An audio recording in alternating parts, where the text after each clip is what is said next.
Hi John, Damien Thorne here from the HDIP class, doing my screencast for you.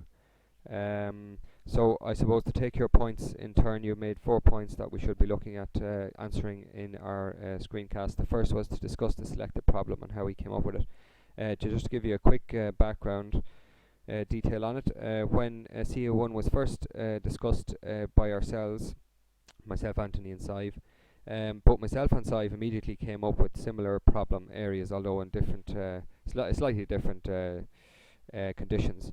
Sive suffers from MCTD, which is a mixed connective tissue disorder, and as part of her condition, it would be very useful for her to be able to create a log of her symptoms over time in an electronic health record using a mobile phone.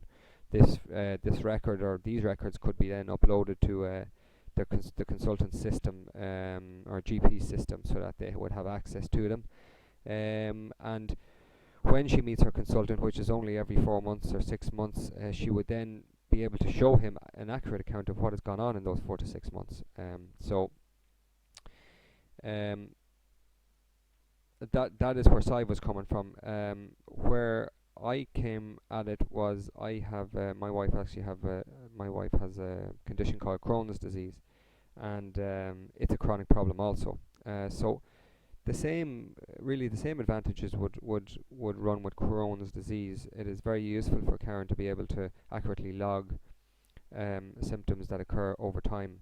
And one other way in which I have personal experience of, which I relayed to you today during our presentation, was it can be a very useful way to track symptoms when patients are put on new medication. When Karen was first diagnosed with Crohn's disease, we were in the Mater in Dublin, and we were sent home, and Karen was put on some new medication. And when we got home after a few days, she came up with an allergy, a very, very serious allergy. And it was quite stressful, and we kind of felt, we were out of the hospital loop at that point, and we felt very isolated. It would have been very useful there to have an app that we could record the symptoms and be able to relay them when they happened, exactly when they happened, and relay that back to the consultant when we went back up to see him. As it turned out, we were okay. Karen had kept good records of when things started happening, so when we got back up to the hospital, the consultants were able to pinpoint exactly what medication had caused the problem. So I would see it as very useful for that sort of scenario as well. When we had decided between us that we were going to go with this idea, I decided to do a little bit of research with a local GP who I knew. So the GP thought it would be a great idea, and we got very good feedback from her. She also suggested the likes of chemo patients it would be very useful for, where they would have to record the occurrences of fever and sweating, temperature, vomiting, things like that when they came out of hospital. Epilepsy patients would be very useful, so they could record the frequency of their seizures and when they occur. She also mentioned cyclical migraine patients, and even for, say, fertility tracking for mothers-to-be, it could be a very useful little app that might be very beneficial for them. So that would give you a kind of a brief or a good overview, I think, of the problem and what we're trying to solve with the piece of software that we're writing. So now maybe if I should demo my application, and before I demo it, actually, I might just go in and give you an overview of the system. We actually did after we had our presentation earlier today, we went and did a good diagram, what we think is a good diagram. If I can bring it up here, should be in that, oh yeah, here, workflow diagram, just to give you an idea of what we did in the system. By no means complete, but it's the first iteration, so it will be improved upon. So if I start here at the beginning, we have a main menu. We can get into the system either by registering as a new user or logging in as an existing user. So if I take the registering new user first, you can input your new information and you get into your menu method. If you go in to log in, you're asked for your PPS number, which is your password. If that is correct, you can be passed into the menu method. If it's incorrect, you go back to main menu. So if you have registered details and you log in and you get your PPS or password correct, you get into your menu method. From there, you can either go back to the main menu, or you can go into add new patient, search for patient, view patient info, or again, as I say, exit to main menu. If we choose add new patient, we did some work on the next number of choices that you'll be presented with. You can add a new healthcare professional, you can add some medication that you've been prescribed to keep a record of that, you can add a symptom that has occurred, or you can return to the main menu, which brings you back here. That gives you a quick overview. I'll go into the code just to demonstrate how it works. So I go up here to run it. So it first asks me to register details with the system, or to log into the system. So if I say my name is already in the system, so if I say log in, press 2. So enter your PPS number as my password. That's correct. Access granted. So I'm asked to select one of the following options. If I say I want to add a new patient, press 1.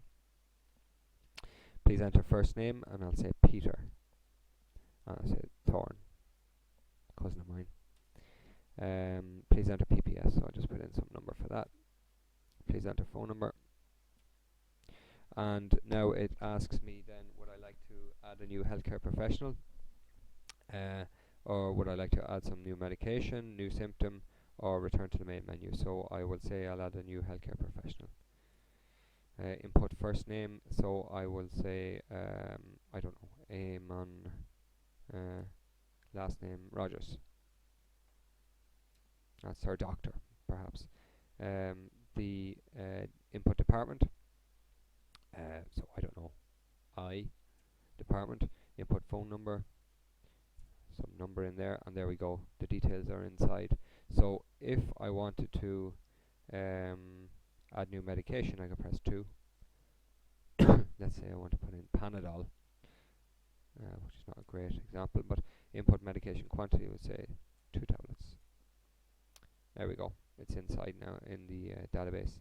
And if you would like to return to the main menu or input a new symptom, I might as well just test this. Input symptom name, so I'll say pain. And there we go.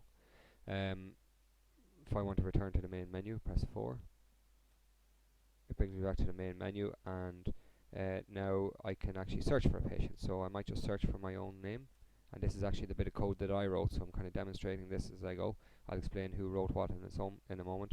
Please enter first name, Damien, Thorn. Build successful. You can see my my ID is an auto increment, so I'm the first person in the database. First name Damien, last name Thorn, PPS number is this, and my phone number is that. They're the details I've stored. The way we broke up the code, and if I go back into my little diagram here, we all, when you went through the code for register new user and log in with us in class, we all took that bit of code home and got it working, made sure that those two pieces of functionality were working on our own machines. Then we did a menu method. We didn't really have a menu method done, actually. We were all kind of working on our own. Sive decided to take add new patient. I decided to take search for a patient, and Anthony took view patient info. And we all did this independently from our own homes and got these pieces of functionality working. We kind of ran into a good bit of trouble then. We found ourselves at home over a weekend, and we just couldn't put all this information together, how it was going to be structured. So on the Monday we decided to go into a small room in the college. I think we actually met you when we came out of it, but that was a very, very productive 2 hours, and we seemed to just map this whole thing out together. So it was a good example of how pair programming works a lot better than independent programming. So when we got in there, we were able to actually put these pieces of the jigsaw together, and we also added all this. So all this code was the new code that we added in there on that particular day, and we did all that code together. We did all these other little pieces of functionality here that you see together as well. So a lot of the code we did all together, and it was very collaborative. We found it very, very useful. So if I want to What do I want to do now? I want to talk to you about maybe the table structure that we have in place. So here we go. This is a UML class diagram. We've got I think 8 tables. If I take these 2 tables first, so our patient I suppose is central to the whole system.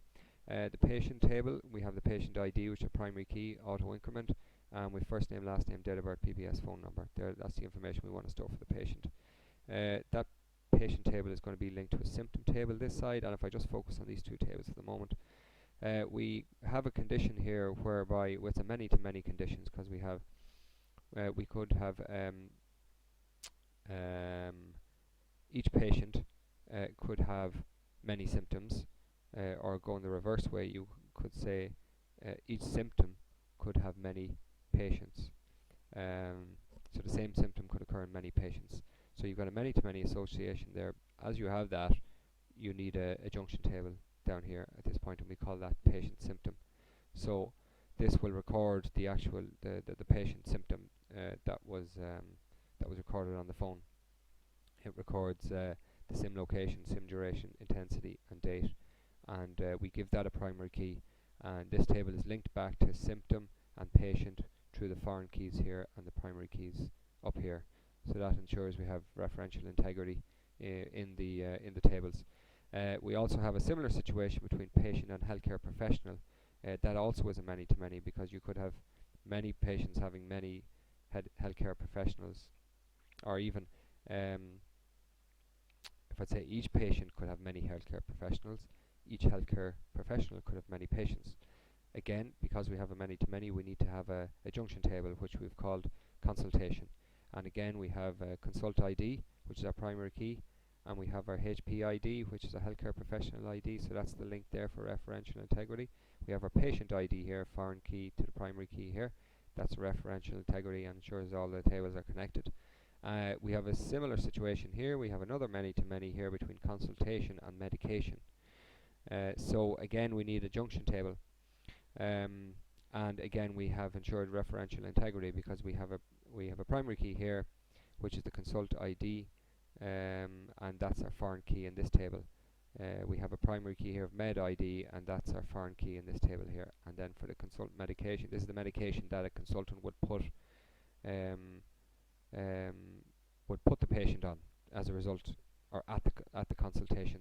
That may be a phone call, or it may be a visit, and that's why we have a consult method there. And Sive said she would also like to know whether it was a scheduled consultation or whether she asked for the meeting.